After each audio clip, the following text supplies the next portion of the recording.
Hello,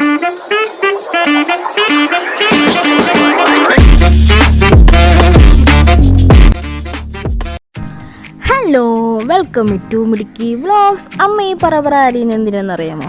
തമ്പനയിൽ കൊടുത്തേക്കുന്ന പോലെ തന്നെ Arabic Chinese ഫുഡാണ് കേട്ടോ ഞങ്ങൾ ഇന്ന് ഉണ്ടാക്കാൻ പോണത്. അമ്മ ഞങ്ങൾക്ക് എന്തെങ്കിലും സ്പെഷ്യലായിട്ട് ഒന്ന് ഉണ്ടാക്കി തരുവാണെങ്കിൽ ഈ ഒരു ഐറ്റം തന്നെയാണ് കേട്ടോ എപ്പോഴും ഉണ്ടാക്കി തരുന്നത്. അപ്പോൾ നമുക്ക് കുക്കിങ്ങിലോട്ട് കിടക്കാം കേട്ടോ. അപ്പോൾ ഇതിന് ആവശ്യമായ സാധനങ്ങൾ ക്യാബേജ്, ക്യാരറ്റ്, ക്യാപ്സിക്കം, വേണമെങ്കിൽ ചിക്കൻ ആഡ് ചെയ്യാം കേട്ടോ. ഇതിലിപ്പോൾ ഞങ്ങൾ ചിക്കൻ എടുത്തിട്ടില്ല, കാരണം ഇവിടെ ഒരു പോറ്റിക്കൊച്ചുണ്ട്, അതുകൊണ്ടാണ് കേട്ടോ ഞങ്ങൾ ചിക്കൻ ആഡ് ചെയ്യുന്നത്. അല്ലെങ്കിൽ പിന്നെ സെപ്പറേറ്റ് ഉണ്ടാക്കേണ്ടി വരും. അതിനിപ്പോൾ മെനക്കെടാൻ വയ്യ. ഇതാകുമ്പോൾ ഒത്ത കാര്യം നടക്കുന്നത്. ഞങ്ങൾക്കും കൂടുതൽ ഇതാണ് കേട്ടോ ഇഷ്ടം. ചട്ടി ചൂടായി സൺഫ്ലവർ ഓയിൽ ഒഴിച്ചിട്ട് അതിലേക്ക് ക്യാബേജ്, ക്യാരറ്റ്, ക്യാപ്സിക്കം ഇതെല്ലാം കൂടി നന്നായിട്ട് വഴറ്റിയെടുക്കണം കേട്ടോ. അയ്യോ, ഒരു കാര്യം പറയാൻ വിട്ടു കേട്ടോ. ഇത് അരിയണ രീതി ഈ വീഡിയോയിൽ കാണുന്നത് പോലെ തന്നെ വെറും നൈസായിട്ടേ അരിയാവുള്ളൂ കേട്ടോ. നൈസായി നീളത്തിന് വേണം അരിഞ്ഞെടുക്കാൻ കേട്ടോ. അപ്പോൾ ഇതെല്ലാം കൂടെ ഒന്ന് വഴറ്റി വരുമ്പോഴത്തേക്ക് ഒരു സ്പൂൺ നാരങ്ങ നീരും കൂടെ ചേർത്ത് കൊടുക്കണം. എന്നിട്ട് നല്ല രീതിയിൽ ഒന്ന് ഇളക്കി കൊടുക്കണം കേട്ടോ. പിന്നെ ഒരു കാര്യം ശ്രദ്ധിക്കണം കേട്ടോ, ഇതങ്ങ് ഒരുപാട് വെന്ത് കുഴയാൻ പാടില്ല. ഇനി അടുത്ത് ചേർക്കാൻ പോണത് സോയാ സോസ് ആണ് കേട്ടോ. ഇനി ഇതിലേക്ക് ചേർത്ത് കൊടുക്കേണ്ടത് സോയാ സോസ് ആണ് കേട്ടോ.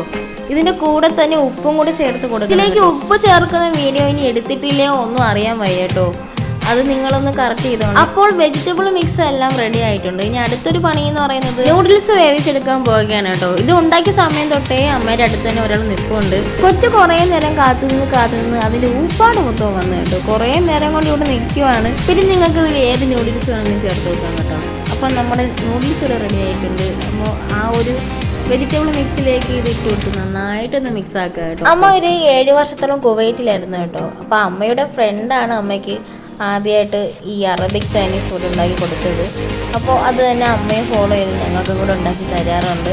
ഫൈനലി അങ്ങനെ ഞാനും കൊച്ചും കാത്തിരുന്ന് അറബിക് ചൈനീസ് ഫുഡ് റെഡി ആയിട്ടുണ്ട്. ഈ ഒരു സമയത്ത് തന്നെ ചേട്ടനും അമ്പലത്തിൽ പോയിട്ട് വന്നു.